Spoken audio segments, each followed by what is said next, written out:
I'm not going to fix it with Mary. I'm not going to try and fix it with Janelle anymore.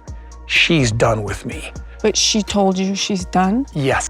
What do you do when the man who once stood tall in confessionals, arms spread like a patriarchal eagle promising to protect, love, and provide for all of his children, makes a decision so jarring, so singularly focused, that it leaves a trail of silent heartbreak so thick you could trace it in the dust of the desert wind?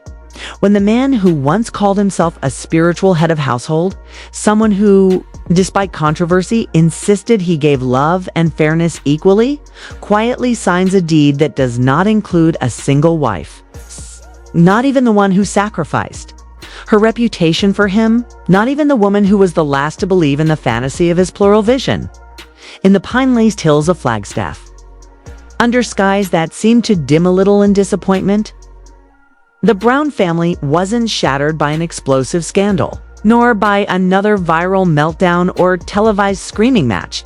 It was undone by a pen, stroke, a line of ink, and a name, Aurora Brown. Not Cody's name, not Robyn's, just Aurora. And with that signature, a crack turned into a canyon, a murmur into a roar, a soft ache into generational grief. Because this wasn't just a house.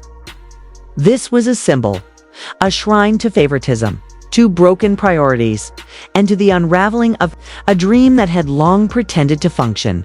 Cody Brown, who for over a decade stood at the center of a reality TV phenomenon that followed his polygamist family through courtships, parenting, breakdowns, and betrayals, shocked everyone, not just fans or followers, but his wives, his children, even Robyn herself, when he finalized the purchase of a lavish 5-bedroom estate nestled in the woodlands of Arizona, and titled it solely in the name of his 22-year-old stepdaughter, Aurora, a young woman he once adopted in a heartfelt moment that brought viewers to tears, but whose position in the family was never supposed to eclipse the biological children left struggling. For context, this was no modest gesture. It was a multi-million-dollar modern fortress complete with gourmet kitchen, home theater, yoga studio, and privacy from the prying eyes of both media and memory. It was the kind of place one builds dreams in, or in this case, buries old ones under. And Robyn, the woman long perceived as Cody's favorite, his confidant, the final thread holding the illusion of harmony together, was not even informed until after the ink dried. No discussion, no partnership, no transparency. The silence of that choice echoed louder than any argument broadcast on TLC. To the rest of the world, it seemed like a betrayal layered on betrayal. For years, Christine had begged for help covering surgery for Isabel, and Cody cited financial hardship. Janelle had weathered winters in a freezing RV while Cody shuffled legal documents around Coyote Pass. Mary had accepted emotional exile in a bed and breakfast in Utah while still clutching at spiritual loyalty. Yet now, with no fanfare, no conversation, Cody pulled the ultimate move of exclusion. He gifted not just property, but permanence to one child, Aurora, while others still slept on couches, fought for scholarships, and wrestled with abandonment. Right? The impact was swift. Janelle, who had always prided herself on being practical, frugal, and loyal to the bitter end, was reportedly stunned into silence when she first heard the news. She had held the family together for years, not with affection, but with spreadsheets, grocery lists, and motherly grit. She had backed Cody even when it meant letting go of creature comforts, prioritizing the communal over the personal. And now, her own sons were still struggling, one of whom, Garrison, had passed without ever feeling the full embrace of a father who gave equally. Christine, now remarried to David Woolley and stepping into her own rebirth, was quick to speak out. "You kidding me?" she reportedly snapped. "When my daughters needed tuition help, Cody said we were broke." Her voice cracked, not with anger, but with the realization that what she had suspected all along was true. Love was never equal, and effort was never reciprocated. Even Mary, who had long chosen dignity over drama, weighed in. Privately, she confessed to friends that she never imagined Cody would so publicly, so blatantly, choose one child over the rest in such a monumental, irreversible way. And Robyn, who once told producers she didn't want to be the favorite, now had to wrestle with the horrifying irony that she wasn't, not anymore. She had gone from confidant to castaway in the span of a property purchase. A friend close to the family revealed she felt replaced, discarded, and humiliated. A stunning reversal for the woman once viewed as the queen in Cody's one-man kingdom. But what about Aurora? It's a young woman known for her soft voice, kind demeanor, and long battle with anxiety. Aurora had never asked for this.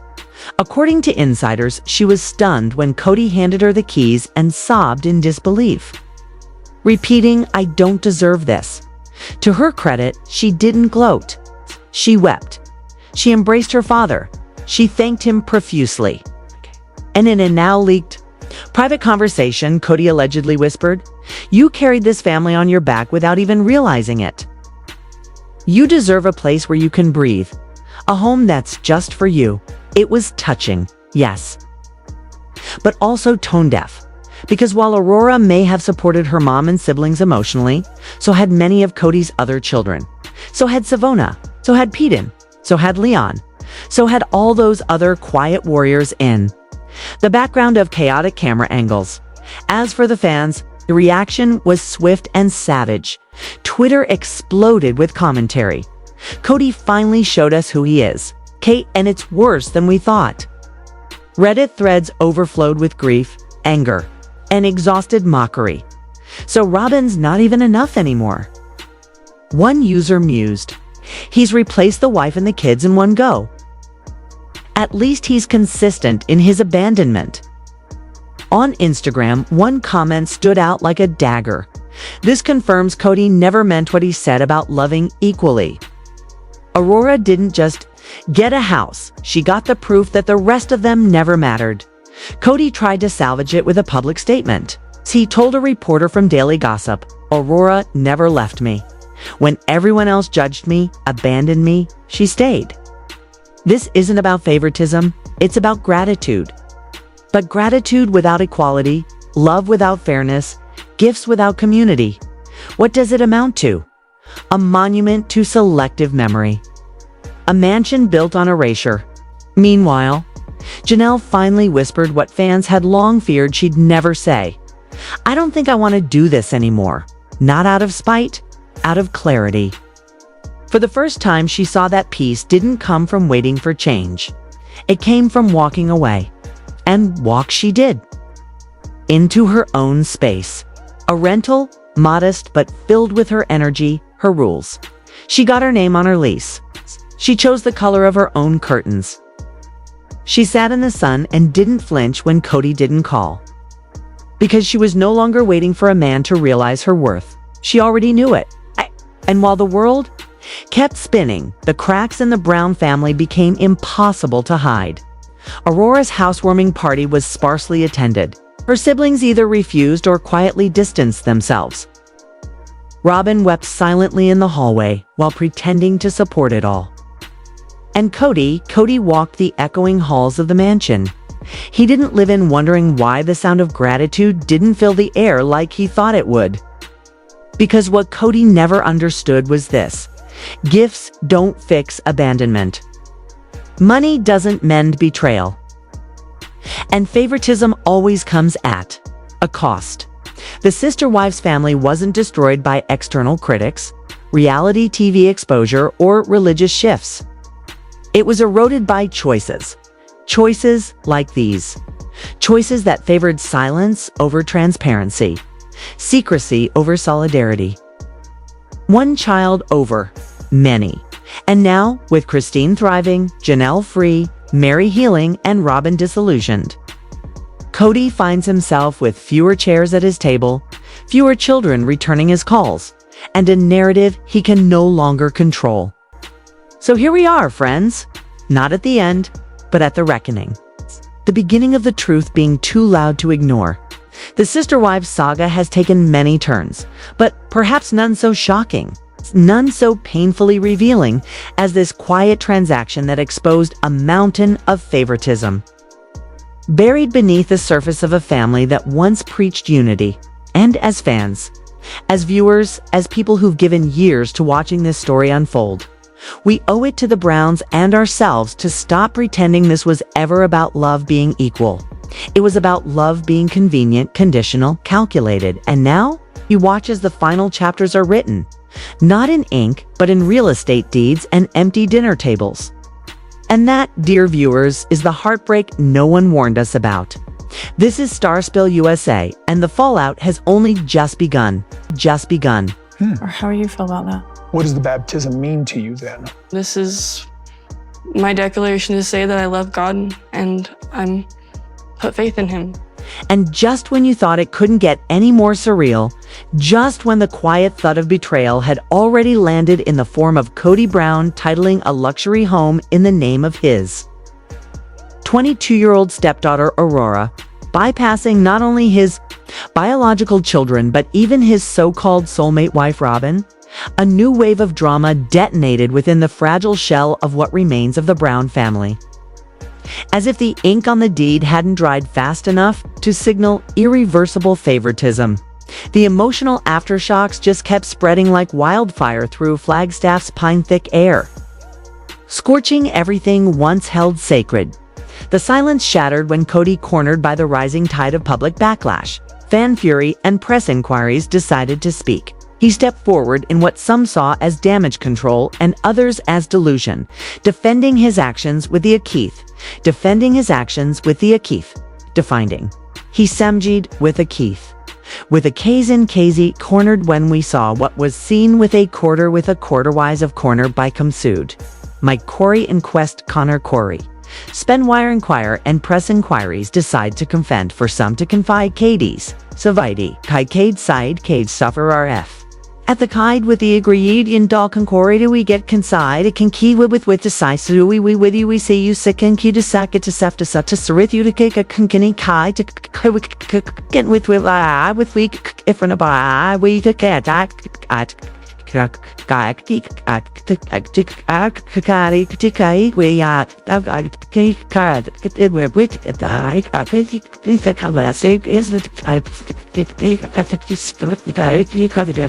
emotional nonchalance of a man who'd convinced himself his love was still somehow fair. Robyn and I are good, he claimed in an interview meant to put out flames but only threw more gasoline. She knows why I did what I did. I love her, but Aurora has needs, and we as a family need to fulfill them. This was the right thing to do. And while his words fluttered like paper promises in a windstorm, the world watched and winced. Because the more he explained, the more he exposed. Robyn, the wife once placed on the highest pedestal, wasn't in the loop. She wasn't on the deed. She wasn't even part of the conversation. And in the space left by her omission, rumors grew teeth. Was this the beginning of Robyn's fall from favor? Was Aurora now the center of Cody's emotional orbit? The family, already fractured, began to calcify around the unthinkable. Not that Cody had preferences, but that he no longer cared to hide them. But love, favoritism, and betrayal aside, one more question loomed louder than all the rest. Where on earth did the money come from? For years, the Brown family's financial woes had been a recurring subplot, often brushed off by Cody as temporary hiccups. Debt approaching $2 million, rumors of foreclosure, emergency loans, and house hopping had plagued them. Janelle lived in an RV during freezing winters. Christine was pinching pennies while raising daughters.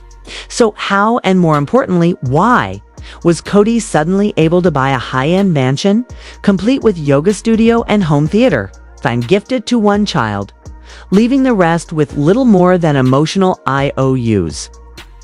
Financial analyst and longtime Sister Wives commentator Ellen Matthews weighed in, speculating that Cody had either sold off portions of the Coyote Pass property, leveraged other homes, or tapped into a new TLC contract. Whatever the source, she warned, a man with his financial history making such a bold purchase is not just risky, it's reckless. The optics were damning. A man who once said he couldn't help his kids with college, who once let one wife freeze in a trailer, now suddenly making millionaire moves.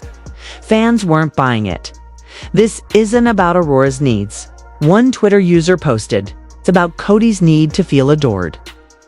But inside the family, the tremors were far more intimate. Robyn, according to insiders, was shattered. Publicly silent, but privately spiraling. She's wondering where she fits in Cody's life.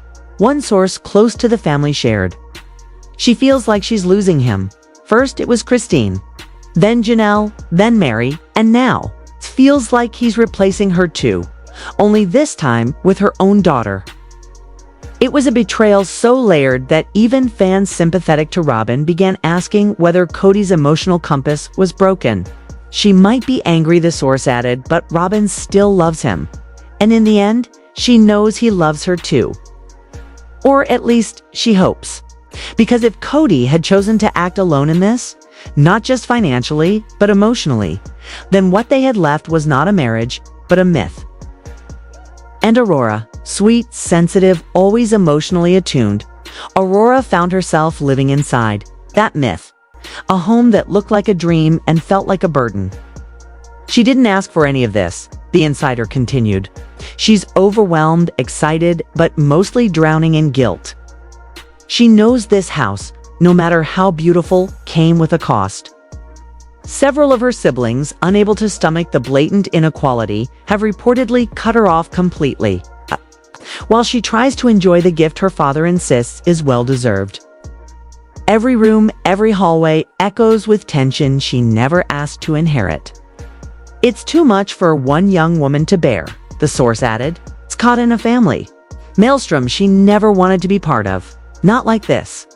And as the smoke from Cody's choices billowed out into the fan base, public figures and family therapists began to chime in on what this all meant for Cody's legacy.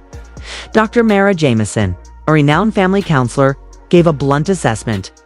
When a parent singles out one child, biological or not, they send a message. You don't matter as much. And in a family this big and this fragile, the consequences could echo for years. This move may haunt Cody and Aurora both. Because love, when weaponized, leaves wounds.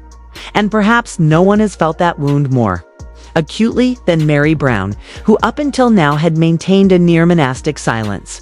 But this time, she erupted. She'd reached her limit. And what she revealed may have permanently severed whatever thread still tethered her to the Brown family name. "We were all just extras in his play," Mary said in a viral Instagram Live session that had fans, bloggers, and media analysts gasping. For years, she'd remained loyal. Even after the catfish scandal, even after Cody publicly humiliated her in confessionals. But now she had nothing left to lose and nothing more to protect. In her words, she didn't just accuse Cody of favoritism, she indicted him.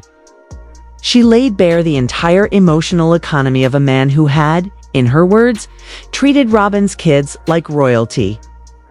While ours begged for crumbs, the final straw for Mary came unsurprisingly with the house deed. While Aurora was being handed a gourmet kitchen and private studio, Mary's only child, Leon, had relocated across the country, emotionally and physically estranged from the family after Cody failed to show any real support during Leon's journey of self-discovery and coming out as non-binary. "He did the embarrassed thing," Mary said bitterly, voided the topic, deflected, then disappeared. "Unless you're one of Robyn's kids, he has no time for you." Her heartbreak over Leon wasn't new, but her public confrontation of it was, and the fans rallied. Mary finally speaking the truth we've known for years. One Reddit thread read, and as she cried, voice cracking under years of emotional restraint, she said the words no one could unhear. "It wasn't a decision when he divorced me to marry Robyn. It was an ultimatum. Either I got out of the way or I was the villain." Confession reframed everything. What had once been seen as a noble sacrifice, Mary allowing Cody to legally marry Robyn to adopt her kids, was now exposed as coercion masquerading as consent. And she wasn't alone. Janelle and Christine, long seen as the more pragmatic of the wives, finally broke their own silence. In a teaser for the upcoming season of Sister Wives, Janelle faces Cody on camera, her voice trembling not with rage, but with righteous indignation. "You've abandoned every single one of your children except Robyn's, and now you've even abandoned her. For Aurora, how dare you?" The moment is set to become one of the most iconic confrontations in the show's history. Christine, now glowing in her new marriage to David Woolley, added her own stinging commentary. Cody loves being a dad when it's convenient. And it's only ever convenient when it comes to Robyn's kids. The rest of us, we're on our own. Their unity, once fractured by the politics of plural marriage, now forms a new front. Women standing together, not in sorrow, but in clarity. And what of Robyn? Torn between loyalty to a husband who blindsided her and the maternal instinct. To defend her daughter, she finally broke her silence too. Not in tears, but in defense. In a carefully worded Instagram post, Robyn wrote, "I understand the hurt, but attacking my daughter isn't fair. Aurora didn't ask for this. Cody did this on his own. If you're angry, be angry at him. But leave her out of it." Her words were firm but laced with heartbreak. Because behind the defense was a woman grappling with a terrifying question. If Cody could discard Mary, Janelle, Christine, and now sideline even her, what did that make her? Temporary? Replaceable. A stepping stone to something newer, younger, and more malleable. The illusion of being the favorite had finally broken. And in its place stood only uncertainty. And so, in the pine-scented quiet of northern Arizona, the mansion stands not as a symbol of family triumph, but as a monument to inequity. Cody may have intended it as a gesture of gratitude, but it landed as a confession. A confession of favoritism, of blindness, of betrayal. And for Aurora, a burden she never asked to carry. As cameras roll for the next season and TLC prepares to exploit the fallout for ratings, the real story is playing out behind closed doors. Estranged children, discarded wives, and a patriarch whose kingdom crumbles one misguided gift at a time. This isn't just another bump in the road. This is a detour into something irreversible. A legacy not of love, but of loss. And no amount of real estate can fix what's been broken. Maybe it's just the pressure of the faith. Maybe it's the idea that I don't want to have another failure. I don't know, but I keep thinking that you and I could make this work. In the quiet, pine-lined shadows of Flagstaff, a storm has been brewing. Not one of thunder and rain, but of truths long buried, of voices silenced, and of hearts quietly breaking behind camera-ready smiles.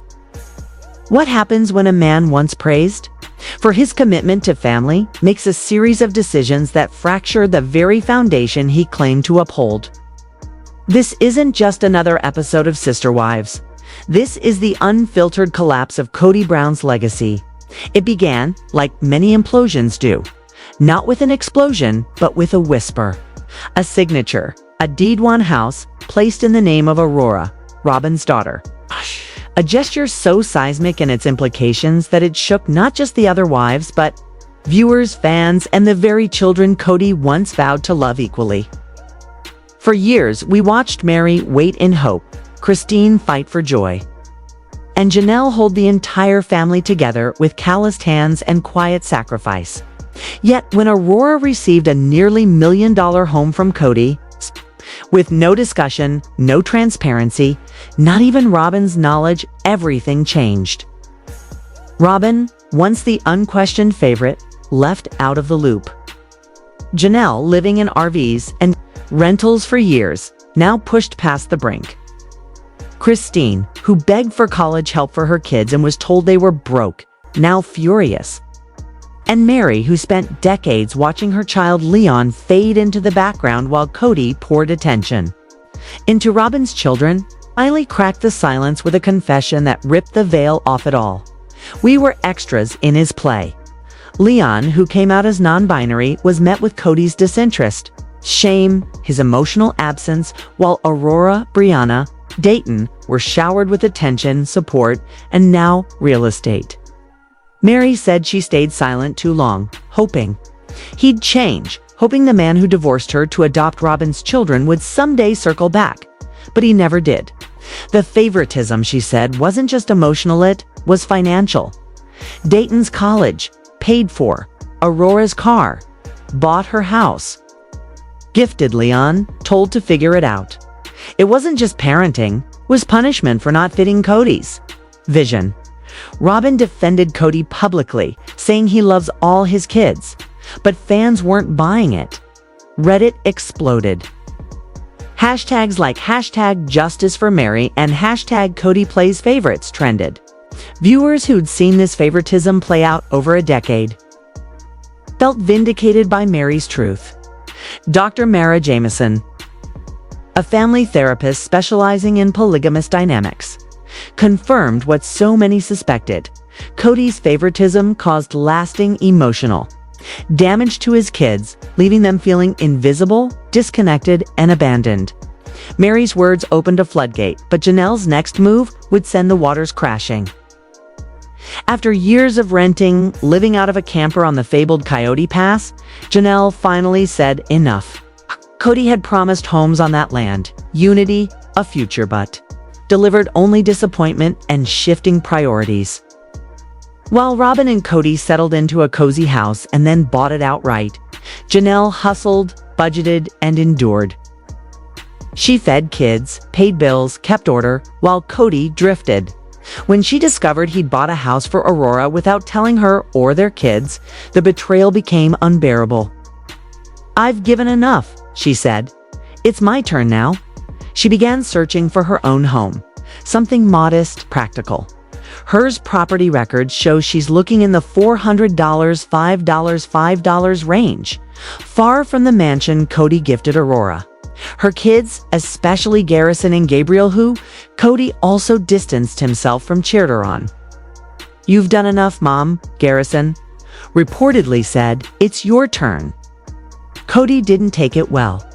He accused her of sabotaging Coyote Pass, called her selfish.